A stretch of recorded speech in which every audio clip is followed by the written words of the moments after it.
Friday office முடிச்சுட்டு easy by தான் போயிருந்தோம். வேளச்சேரியில் இருக்கிறது. கலெக்ஷன்ஸ் அவ்வளோவா எங்களுக்கு பிடிக்கல.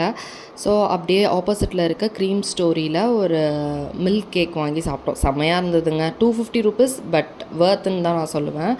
சாட்டர்டே ஈவினிங் வந்து மூவி போகலான்ற பிளான் இருந்தது. அதுக்கு முன்னாடி வந்து மேங்கோ லஸ்ஸி வந்து போட்டு குடிக்கலாம் அப்படின்னு சொல்லிட்டு மேங்கோ கர்டு, அதுக்கப்புறம் சுகர், ஐஸ் வாட்டர் இதெல்லாம் மிக்ஸ் பண்ணி நான் வந்து லஸ்ஸி வந்து செஞ்சுருந்தேன். இந்த மேங்கோ சீசன் ஆரம்பித்ததுலேருந்தே பயங்கரமான அந்த மேங்கோ கிரேவிங்ஸ் வந்து எனக்கு இருந்துகிட்டே இருந்தது. ஸோ வீட்டிலையே செஞ்சிடலாம் அப்படின்னு சொல்லிட்டு செஞ்சுருந்தேன். ரொம்பவே நல்லா வந்திருந்தது. நானும் என் ஹஸ்பண்டும் நல்லா என்ஜாய் பண்ணி மேங்கோ லஸ்ஸி குடிச்சிட்டு மூவிக்கு வந்து கிளம்பியாச்சு. குபேரா தான் புக் பண்ணியிருந்தோம், கிராண்ட் கலாடாவில்.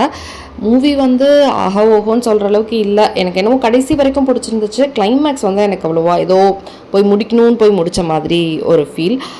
பட் நிஜமாகவே வந்து தனுஷோட ஆக்டிங் வந்து செமையாக இருந்தது. தேங்க்ஸ் ஃபார் வாட்சிங். சப்ஸ்கிரைப் பண்ணிக்கோங்க.